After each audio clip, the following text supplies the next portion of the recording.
International standards తో latest టెక్నాలజీతో quality education అందిస్తుంది seats the Creek Planet schools and Ambitus World schools. నమస్తే, welcome to iDream social spotlight with కవిత.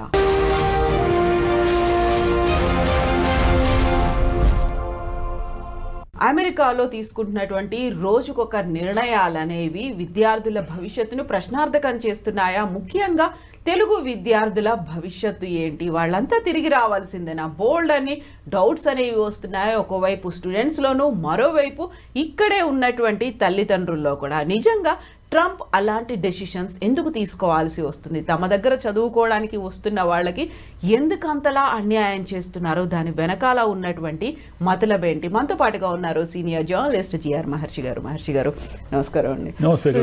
యూజువల్గా ఒక వినిపిస్తున్న వాదన ఏంటంటే, ట్రంప్ వచ్చాడు కాబట్టి ఫస్ట్ అమెరికన్లకి ప్రయారిటీ ఇస్తున్నాడు. ఓకే, అమెరికన్లకి ప్రయారిటీ ఇవ్వాలి, కాదనట్లేదు. మిగతా వారికి ఎందుకు అన్యాయం చేస్తున్నారు? వారిని ఎందుకు అలా తరిమేస్తున్నారు? అంత నిర్దాక్షిణ్యంగా ఎందుకని పంపించేస్తున్నారు అనేటువంటి ఒక వాదన మాట వినిపిస్తోంది కదా. ఎలా చూస్తారు దీన్ని? ఇదేం లేదు మేడం, గాలిబుడగ కదా. ఇప్పుడు గాలిబుడగ సిద్ధాంతం ఏంటి? ఎంతసేపు గాలిలో ఎగిరినా ఒకరోజు పేలిపోతుంది. మనం మామూలుగా స్కూటర్ టైర్ ఉంటుంది కదా, గాలి తక్కువ ఉన్నప్పుడు సరిగ్గా ముందుకు పోతుంది. మనం ఓవర్ ప్రెజరైజ్డ్ చేస్తే ఏమవుతుంది? అది పేలిపోతుంది. ఇప్పుడు అక్కడ జరుగుతూ ఉండేది కూడా అదే. అమెరికాలో ఏం జరుగుతూ ఉందంటే, ఎక్కువైపోయింది, విపరీతం అయిపోయింది. అంటే 3,39,000 మంది పోయారు లాస్ట్ ఇయర్. మీకు 1980 ఆ ప్రాంతంలో తీసుకుంటే చాలా కొంచెం బాగా డబ్బులు ఉండేవాళ్ళు, కొంచెం ఐఫై ఫ్యామిలీస్ నుంచి పోయేవాళ్ళు అమెరికాకి. పోయి అక్కడ వాళ్ళకి నచ్చితే సెటిల్ అయ్యేది. అట్లా 90s తర్వాత ఏమైందంటే, ఈ వరల్డ్ లిబరలైజేషను వీటన్నిటి ప్రభావం వల్ల మధ్యతరగతికి కూడా అమెరికా అందుబాటులోకి వచ్చింది. మధ్యతరగతి పిల్లలు కూడా అమెరికా పోయి అక్కడే ఏదో ఉద్యోగాలు చూసుకొని అక్కడే సెటిల్ కావడం ఇదంతా స్టార్ట్ అయింది. ఇది క్రమేపీ ఏమైపోయిందంటే, ఈ 20-25 ఏళ్లలో విపరీతంగా మన వాళ్ళు అక్కడ ఉన్నారు. సరే, మన వాళ్ళు ఉంటే ఏమిటి ఇబ్బంది వాళ్ళకి అంటే, వీళ్ళ సంఖ్య పెరిగిపోయి, ఈ ఏషియన్స్ కానీ ముఖ్యంగా ఇండియన్స్ కానీ వీళ్ళంతా సంఖ్య పెరిగిపోయి అమెరికా వాళ్ళకి ఎవరైతే నేటివ్స్ అమెరికా వాళ్ళు ఉంటారో మాకు అన్యాయం జరుగుతూ ఉంది, మాకు ఉద్యోగాలు లేకుండా పోతున్నాయి, మా పరిస్థితి ఏమిటి అనేది ఒకటి మొదలైంది. ట్రంప్ గెలవడానికి ముఖ్యమైన కారణం ఏమంటే, ఈ అమెరికాకు సంబంధించిన అన్యాయం జరుగుతుందని మన వాళ్ళు కూడా ట్రంప్ చేశారు. అక్కడ ఉన్నటువంటి ఇండియన్స్, ఓటు హక్కు ఉన్న వాళ్ళు కూడా ట్రంప్కే వేశారు ఈసారి. ఎందుకు వేశారు అంటే, ఈ ఇండియన్స్ సంఖ్య వీళ్ళందరూ తగ్గించేయాలి, వీళ్ళందరూ వెనక్కి పంపించేయాలి అనేది పాయింట్. సరే, ఇప్పుడు మన పిల్లలు అక్కడ ఉన్నారు కదా, ఏమిటి వాళ్ళ పరిస్థితి అంటే, ఇప్పుడు ఉన్న పరిస్థితుల్లో అక్కడికి వెళ్ళిన వాళ్ళు చాలా ఇబ్బందులు పడాల్సిన ఒక సిచ్యువేషన్ ఎదురైంది. ఎందుకు ఎదురైందంటే, సరే డబ్బులు బాగా ఉండి ఫీజులన్నీ కట్టుకొని నెలకు ఇంటి నుంచి 2 లక్షలు 3 లక్షలు ఖర్చులకు తెప్పించుకోగలిగి చదువుకున్న విద్యార్థుల శాతము 10-20% మించి ఉండదు. వాళ్ళు ఓకే, వాళ్ళకు వచ్చిన ఇబ్బంది ఏమీ లేదు, ఎందుకంటే వాళ్ళకి ఏం పని చేయాల్సిన అవసరం లేదు. మిగతా వాళ్ళు ఉన్నారే 70-80% మంది, వీళ్ళు ఏం చేస్తారంటే, ఇక్కడ బ్యాంకులో ఏదో అప్పు తీసుకోవడము, ఏదో వాళ్ళకున్న ఆస్తులు షూరిటీ చూపించి అప్పులు తీసుకోవడము, ఫీజులు కట్టడానికి సరిపడా అక్కడ వెళ్ళి జాయిన్ కావడము, జాయిన్ అయిన తర్వాత చదువుకుంటూ పార్ట్ టైం చేస్తూ నెలకు ఒక $1,000 $1,500 సంపాదించుకొని తమ ఖర్చులకి వర్కౌట్ చేసుకుంటారు. ఆ సిచ్యువేషన్ నుంచి ఇప్పుడు ఏమైందంటే, అది యాక్చువల్గా నేరం. అది మనం వెళ్ళేదే రాంగ్ పద్ధతుల్లో వెళ్తున్నాం. అమెరికా వాళ్ళు మీకు ఏం చెప్పారు? వచ్చి చదువుకోండి, ఫీజులు కట్టి అన్నారు. కానీ మనం అలా వెళ్ళడం లేదు. వాళ్ళు ఏమడుగుతున్నారు? అయ్యా, మీకు చదువుకునే దానికి సరిపడా డబ్బులు ఉన్నాయా లేదా మీ అకౌంట్లో అంటే, మనం అకౌంట్లో డబ్బులు కూడా చూపిస్తున్నాం. సరే, పద్ధతులు ఏమైనా కావచ్చు, మనము అకౌంట్లు, దీనికంతా ఈ కన్సల్టెన్సీలు ఇవన్నీ కూడా హెల్ప్ చేస్తాయి. మనం అకౌంట్లో, అయ్యా మా దగ్గర 40 లక్షలు ఉంది, 50 లక్షలు ఉంది, మేము చదువుకోవడానికి వస్తున్నామని వెళ్ళాం. మనం సఫిషియంట్ అమౌంట్ అయితే ఉంది వెళ్ళాము. వెళ్ళిన తర్వాత అనివార్యంగా ఇంటి నుంచి 2 లక్షలు 3 లక్షలు తెప్పించుకునే పరిస్థితి లేదు కాబట్టి మనం అనివార్యంగా అక్కడ మన పిల్లలు పార్ట్ టైం జాబ్స్ చేస్తారు. సరే, ఈ పార్ట్ టైం జాబ్స్ నేరమని అమెరికా వాళ్ళకి తెలియదు అంటే తెలుసు. వాళ్ళు ఏం చేశారు? వాళ్ళకున్న వ్యాపారాలు, వాళ్ళకున్న అవసరాలు, ఇప్పుడు అనేక సూపర్ మార్కెట్లు, పెట్రోల్ బంకులు, లేదా చిన్న చిన్న సంస్థలు ఇవన్నీ ఉంటాయి కదా. ఇక్కడ బేబీ సిట్టర్లు, అన్ని బేబీ సిట్టర్లు, ప్రతిదీ వీళ్ళకి అమెరికా వాళ్ళని హైర్ చేసుకోవాలంటే వాళ్ళ రూల్స్ ప్రకారం ఎక్కువ డబ్బులు ఇవ్వాలి. అంటే మన పిల్లలు గంటకు $10 పని చేస్తే అమెరికా వాళ్ళకి $20 పైన ఇవ్వాలి. కాబట్టి ఇదంతా వాళ్ళకి కుదరదు. కాబట్టి ఇక్కడ ఉన్న చదువుకుంటున్న పిల్లల్ని అనేక మందిని వాళ్ళకు కూడా తెలుసు. ఇప్పుడు ఒక సూపర్ మార్కెట్ ఉంది, జాబ్ ఇచ్చాడు అనుకోండి, మన తెలుగు పిల్లలకు, ఇంకా ఏదో ఒక విదేశీ విద్యార్థులకు జాబ్ ఇచ్చాడు అనుకోండి, మరి తెలియక కాదు అది క్రైమ్ అని తెలుసు. తెలిసి కూడా ఏమిటంటే వాడికి రోజుకి సగం డబ్బులు మిగులుతాయి. ఈ పిల్లవాడు ఏమిటంటే గట్టిగా బాగా పనిచేస్తాడు. ఎందుకంటే అక్కడ పోయి జీవించాలి కాబట్టి మన పిల్లలు చాలా డిసిప్లిన్గా పనిచేస్తారు. పని చేసి అక్కడ డబ్బులు తీసుకుంటారు. ఈ అమెరికా సంబంధించిన గవర్నమెంట్ అఫీషియల్స్ ఉంటారు కదా, దీనికి ఎవరో ఒకరు, వాళ్ళకు తెలియదు అంటే వాళ్ళకు తెలుసు. ఇంతకాలం వాళ్ళు ఏం చేశారంటే చూసి చూడనట్టు ఉన్నారు. ఇప్పుడు ట్రంప్ వచ్చి ఏం చేశాడంటే నువ్వు చదువుకోవడానికి వచ్చావు కాబట్టి చదువుకో అంటున్నాడు. ఇప్పుడు ఏం చేయాలా? అప్పులు చేసి వెళ్ళారు. అప్పులు చేసి వెళ్ళారు. ఇంటి నుంచి 2 లక్షలు 3 లక్షలు తెప్పించుకునే పరిస్థితి లేదు. వెనక్కి వస్తే ఈ అప్పులు కూడా తీర్చాలి. ముందుకు పోవడానికేమో వాడు ఎప్పుడైనా మనల్ని పట్టుకొని వెనక్కి పంపించేస్తాడు. ఉద్యోగాలు ఇచ్చేవాళ్ళు కూడా భయపడుతున్నారు. దీనికి తోడు చదువు అయిపోయిన తర్వాత అది ఓపీటీ ఉంటుంది కదా, ఆప్షనల్ ప్రాక్టికల్ ట్రైనింగ్ అని, అది కూడా క్యాన్సిల్ చేసేస్తాము అనే మూడ్లో. అది ఎందుకంటే స్కిల్స్ డెవలప్ చేసుకోవడానికి మీకు కొంత టైం ఇస్తారు. ఈ టైంలో మన పిల్లలు ఉద్యోగాలు ఎత్తుక్కోవడము, H1B కోసం ట్రై చేయడం, ఇలా ఏదో చేస్తూ ఉంటారు. ఇదంతా ఏమైపోయిందంటే అమెరికా వెంట మనం పరుగులు తీసి ఓవర్ క్రౌడెడ్ అయిపోయింది. ఈ ఓవర్ క్రౌడెడ్ వల్ల వెళ్ళిన వాళ్ళు ఇబ్బందులు పడుతున్నారు. వెళ్ళిన వాళ్ళు ఏమి ఇబ్బందులు పడుతున్నారు? అంటే పని చేస్తున్నప్పుడు ఇబ్బందులు పడ్డారు. మీకు రోజుకి 7 గంటలు 8 గంటలు పని చేసి మళ్ళీ కాలేజీకి వెళ్ళి చదువుకోవడం, ఇదంతా కూడా స్ట్రెయిన్ కదా. దానికి తోడు ఏం చేస్తున్నారంటే డబ్బులు ఎక్కువ వస్తాయని రిస్కీ ప్లేసుల్లో పనిచేస్తున్నారు. రిస్కీ ప్లేసులు అంటే ఒక డౌన్ టౌన్ ఏరియానో, లేదంటే ఒక డ్రగ్ ఎక్కువగా ఉన్నటువంటి ఏరియానో, గన్ కల్చర్ ఉన్న ఏరియానో ఉంటుందనుకోండి. అక్కడ ఆ సూపర్ మార్కెట్, పెట్రోల్ బంకులో ఏవో ఉంటాయి, అక్కడ పని చేయడానికి ఎక్కువ డబ్బులు ఇస్తారు. మామూలుగా ఇచ్చే డబ్బుల కంటే అక్కడ రిస్క్ ఉంది కాబట్టి ఎవరు రారు కదా, ఎక్కువ డబ్బులు ఇస్తారు. ఎక్కువ డబ్బులు ఇస్తే మన వాళ్ళు పోయి పని చేస్తున్నారు. అటు చనిపోయిన వాళ్ళు చాలామంది ఉన్నారు. ఈ గన్ కల్చర్లో చనిపోయిన పిల్లలు ఉన్నారు. వీళ్ళంతా ఏమైపోయిందంటే చదువు అయిపోయిన తర్వాత ఉద్యోగాలు కావాలి కదా, ఆల్రెడీ ఆడ సెటిల్ అయ్యి ఉద్యోగాలు చేస్తున్న వాళ్ళు ఉంటారు. ఏది మన ఇండియన్స్ కానీ తెలుగు వాళ్ళు కానీ ఎవరైనా కానీ, వీళ్ళు వాళ్ళకి పోటీగా వెళతారు. అంటే వాడికి ఒక $6,000 వస్తూ ఉందనుకోండి నెలకు. ఈ $6,000 వాడు చేసే పని వీడు 3,000కే చేస్తారంటారు. అక్కడ వాడికి ఉపాధి కూడా దెబ్బపడుతుంది. వాడి ఉపాధి పోతా ఉంది. వాడి ఉపాధి పోతే వాడికి ఇంకా డేంజరు. ఎందుకు డేంజర్ అంటారా? వీళ్ళు ఏం చేస్తారంటే ఉద్యోగం వచ్చిన వెంటనే ఒక ఇల్లు కొనుక్కుంటారు. ఎందుకు ఇల్లు కొనుక్కుంటారంటే అక్కడ వీళ్ళు కట్టే రెంటు, వీళ్ళు కట్టే EMI 2 ఈక్వల్గా ఉంటాయి. పెద్దగా వడ్డీ రేట్లు బీభత్సంగా ఏమి ఉండవు.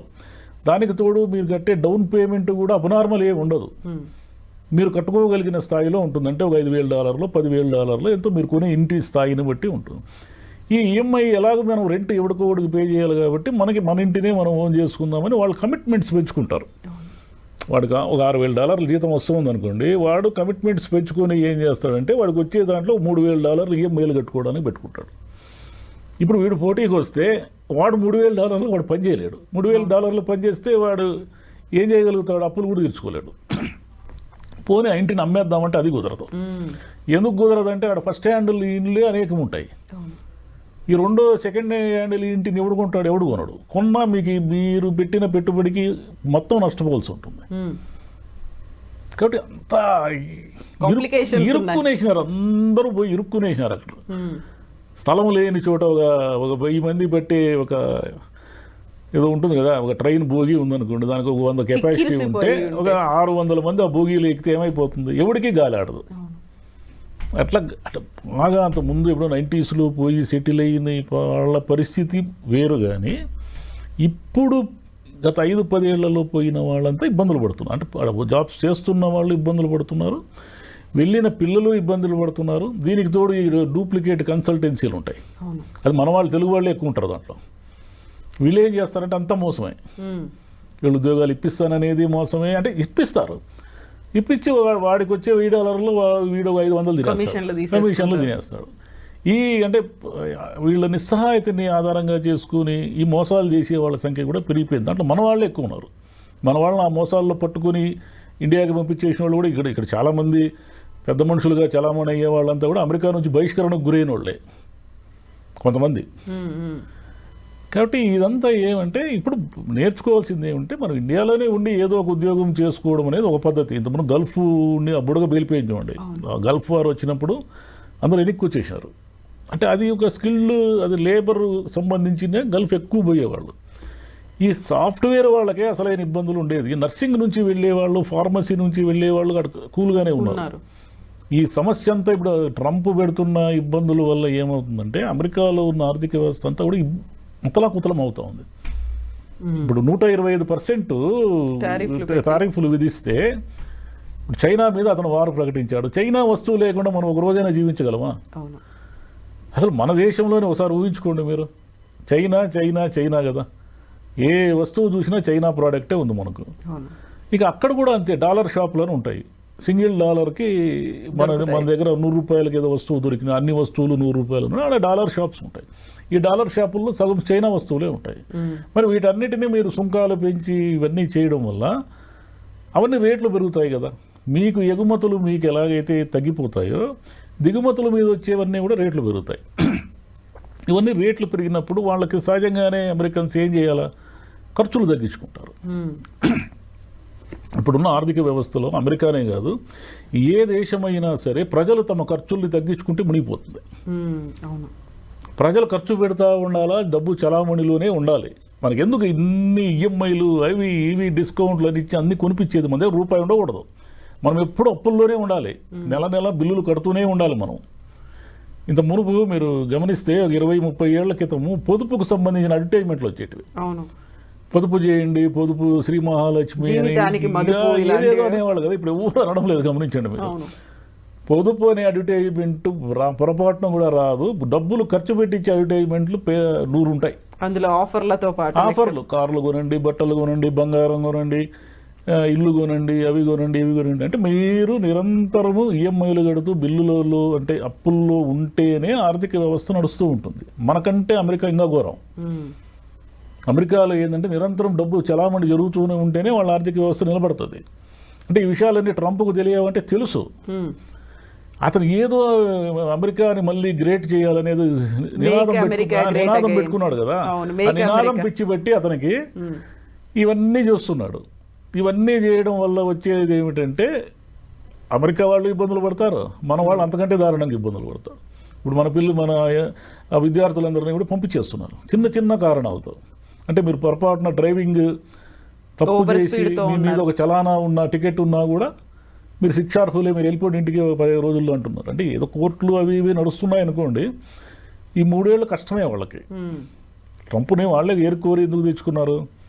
ఆయన ఏదో మా అమెరికాని మార్చేస్తాడని తెచ్చుకున్నారు. ఇప్పుడు వీళ్ళందరూ లేకపోతే వాళ్ళ వ్యాపారాలు జరగవు. ఈ భారతీయ విద్యార్థులు కావచ్చు, చైనీస్ కావచ్చు, చాలామంది కొరియా వాళ్ళు, వీళ్ళంతా విపరీతంగా ఉన్నారు కదా అక్కడ.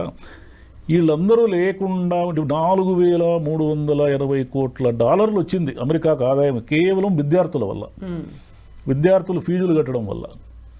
మరి ఇదంతా ఆదాయమే కదా. అసలు వీళ్ళంతా లేకపోతే ఆడున్న యూనివర్సిటీలు సగం మూసేస్తారు. ఎక్కడున్నాయి ఆడ? వీళ్ళు మన పిల్లలు, విదేశీ పిల్లలంతా చేరితేనే కదా అమెరికాలో అన్ని యూనివర్సిటీలు నడుస్తున్నాయి. మరి వాళ్ళంతా ఏమైపోవాలా? కాబట్టి ఇదంతా ఒకరినొకరిని చుట్టుకునేసింది. అందరూ చక్రవ్యూహంలో ఇరుక్కున్నారు పోయి. ఈ ట్రంప్ మరి తగ్గినట్టే కనిపిస్తున్నాడు. తగ్గితే మంచిది. కానీ ఇంకే అమెరికా బుడగైతే పేలిపోయింది. ఇంక పల్లెల్లో కూర్చొని మావాడు అమెరికాలో ఉన్నాడు, మా అమ్మాయి అమెరికాలో ఉంది. ఇప్పుడు మీరు ఏ పల్లెటూరు కనవ్వండి, ఒక 25 మంది పెద్దవాళ్ళు కనిపిస్తారు అమెరికా చూసి వచ్చిన వాళ్ళు. ఒకప్పుడు అమెరికా ఏ దిశలో ఉందో కూడా ఎవరికి తెలియదు. ఈరోజు మీరు ఏ పల్లెటూరులో అయినా అడగండి, ఆ పల్లెటూరులో 10 మంది అమ్మాయిలు అబ్బాయిలు అమెరికాలో ఉంటారు. ఆ ఊరిలో ఉన్న పెద్దవాళ్ళు, ముసలి వాళ్ళు కూడా అమెరికాని చూసి వచ్చిన వాళ్ళు అనేక మంది ఉంటారు. ఎందుకంటే ఇప్పుడు పిల్లలకి ఏదైనా పురుడు డెలివరీలు ఇవన్నీ అయినప్పుడు అక్కడ ఖర్చులు భరించలేరు కాబట్టి యాక్చువల్గా వీళ్ళు పోయేది అసిస్టెంట్లుగానే, హెల్త్ అసిస్టెంట్లుగానే పోయేది మనము. కానీ మనం ఏదో చెప్పుకుంటూ ఉంటాం అమెరికా పోయించినాం అని. కాబట్టి ఈ డాలర్స్ డ్రీమ్ అనేది బుడగా అయిపోయింది దాని పని. ఈ అయిపోయిందనే దాన్ని గుర్తించి ఇంక డబ్బులుంటే పోండి, మీరు ఉద్యోగం చేయండి, లేదంటే వెనక్కి వచ్చేయండి, ఏమైనా. వీళ్ళు వెళ్తారు కదా, 3,30,000 మంది వెళ్ళారు కదా, వీళ్ళలో 20,000 మంది కూడా వెనక్కి రారు. 3,30,000, 3,15,000 మంది ఆడే ఉండాలనుకుంటారు. ఎక్కడున్నాడు స్పేస్? మీకు ఎక్కడుంది జాబ్స్? ఎక్కడున్నాయో లేదు కాబట్టి అది మీరు వెనక్కి రాలేరు. ఎందుకు రాలేరంటే ఇక్కడ ఉన్న కమిట్మెంట్స్ కోసం వెనక్కి రాలేరు. పైగా అక్కడ అలవాటు పడితే కూడా కష్టమే. ఎందుకంటే మీకు ఆ సివిక్ కమ్యూనిటీస్ కానీ, ఈ ట్రాఫిక్ కానీ, ఇదంతా ఒక సిస్టమ్ ఉంటుంది కదా, మనకు సిస్టమ్ ఉండదు ఇక్కడ. కాబట్టి ఆడ డ్రైవ్ చేసేవాడు ఈ డ్రైవ్ కూడా చేయలేడు, ఈ ట్రాఫిక్ తట్టుకోలేడు వాడు. ఏదో న్యూయార్క్ లాంటి నగరాలు మినహాయిస్తే మిగతా ఊర్లు ఎక్కడా కూడా పెద్ద ట్రాఫిక్ ఇవన్నీ ఏమి ఉండవు కదా. కాబట్టి అక్కడున్న సౌకర్యాలకు అలవాటు పడి అమెరికా వదిలి రావాలనిపించదు. అక్కడ ఉండాలంటేనేమో ఈ నిరంతరం స్ట్రగులు, చాలా ఇబ్బంది. అంటే ఏమంటారు, స్ట్రెస్ గురవుతున్నారు పిల్లలంతా కూడా. కాబట్టి ఇక మీద డబ్బులు ఉండేవాళ్ళు పోండి. ఇంటికాడ 40 లక్షలు 50 లక్షలు అప్పులు చేసిపోతే మాత్రము ప్రమాదాన్ని కోరి తెచ్చుకున్నట్టే. వీళ్ళు పోయి వాళ్ళకు కూడా ప్రమాదం చేస్తున్నారు. ఆల్రెడీ ఆడ ఉండి ఉద్యోగాలు చేస్తుంటారే వాళ్ళు కూడా ఇబ్బందులు పాలైపోతున్నారు. వీడు అంటే వీడు ఒకడే కదా, వీడు బతకాలి కాబట్టి వీడు ఏం చేస్తాడు, 6,000 రూపాయల డాలర్ల జీతాన్ని 3,000కే చేస్తాడు. వీడికి సర్వైవల్ కాబట్టి. వాడేమో ఆల్రెడీ కమిట్మెంట్స్కి ఫిక్స్ అయిపోయి ఈ జీతం నాకు వస్తుందేమో అనే భ్రమలో ఉంటాడు. వాడికి ఆ జీతం పోయిందంటే ఆ కమిట్మెంట్స్ అని వాడెప్పుడు తీర్చుకుంటాడు. అంటే వాళ్ళు అందరూ ఈ సర్కిల్లో ఇరుక్కునేశారు. దీని తోడు అదనంగా ట్రంప్ వచ్చాడు. ఆల్రెడీ బ్యాడ్ వెదర్ స్టార్ట్ అయింది. ట్రంప్ అదనంగా వచ్చి రిసెషన్, ఈ సుంకాలు, ఈ గోలంతా పెట్టి తెచ్చిపెట్టేశాడు. కాబట్టి ఇంకా అమెరికా అనేది డ్రీమ్ కాదు. అమెరికా అనేది ఒక రకమైన పీడకల ఇంకా పోతే లేదు మేము పోతాము అమెరికాలోనే ఏమైనా సరే డాలర్లు తెచ్చుకుంటాము అని అనుకుంటే 10 మందిలో ఒకడు కూడా సక్సెస్ అయ్యే పరిస్థితి లేదు ఇప్పుడు అట్ ప్రజెంట్. వేరే సాఫ్ట్వేర్ కాకుండా వేరే విభాగాల్లో పోయిన వాళ్ళు ఓకే, కానీ వాళ్ళు లేరు కదా ఎక్కువ. ఈ నర్సింగ్లోనూ అంతా ఈ సాఫ్ట్వేర్లోనే నడుస్తూ ఉంది అంత చుట్టూ. సో ఎందుకు ఎలా వెళ్తున్నారు చూసుకోవాలి, ఒక సక్రమమైన పద్ధతి. అందులో వాళ్ళు అమెరికన్లు ట్రంప్ ఏం ఆంక్షలు ఎందుకోసం పెట్టారనేది కూడా మనం అర్థం చేసుకొని ఆలోచన చేయాల్సిన అవసరం ఉంది. ఏం ఆలోచన చేయరు. ప్రతి వాళ్ళకి డాలర్లు సంపాదించాలని కోరుకున్నప్పుడు ఎందుకు ఆలోచిస్తారు? మనం సక్సెస్ అయ్యి వస్తామేమో మనకు తెలియదు కదా. ఇదే ఉంటుంది. అంటే గవర్నమెంట్ విధించే, అంటే ప్రభుత్వాలు మారినప్పుడు ఇలాంటి ఉపద్రవాలు వస్తాయి. వీటికి తట్టుకొని నిలబడే వాళ్ళు ఉంటారు, నిలబడలేని వాళ్ళు వెనక్కి రావాల్సింది. వాళ్ళు బలవంతంగానే పంపిస్తారు, మనం సర్వైవ్ కాకుండా వెనక్కి వస్తాము. ఆ ట్రాన్సిషన్ పీరియడ్ని అర్థం చేసుకోగలిగితే బెటర్, లేకపోతే ఇంకా కష్టాలే. ఇక్కడ తల్లిదండ్రులు కూడా కష్టాలే. అవును, పాపం వీళ్ళు ఏవో ఉన్న ఆస్తులు అవి ఇవి తాకట్టు పెట్టి పంపిస్తారు కదా. వాళ్ళకేమో ఇంటికి పోతే ఖాళీ చేతులతో ఇంటికి పోతే అమ్మా నాన్న ఏమనుకుంటారని, వీళ్ళేమో మా పిల్లలు అమెరికాలో ఉన్నారని ఇక్కడ అది ఏమంటారు, అది ఆనందంగా చెప్పుకొని తిరుగుతూ ఉంటారు. అమెరికా నుంచి వాడు ఖాళీ చేతులతో వచ్చాడంటే వీళ్ళు షాక్ అయిపోతారు. ఈ చిన్న ఎమోషనల్ సమస్యలన్నీ ఉన్నాయి దీంట్లో.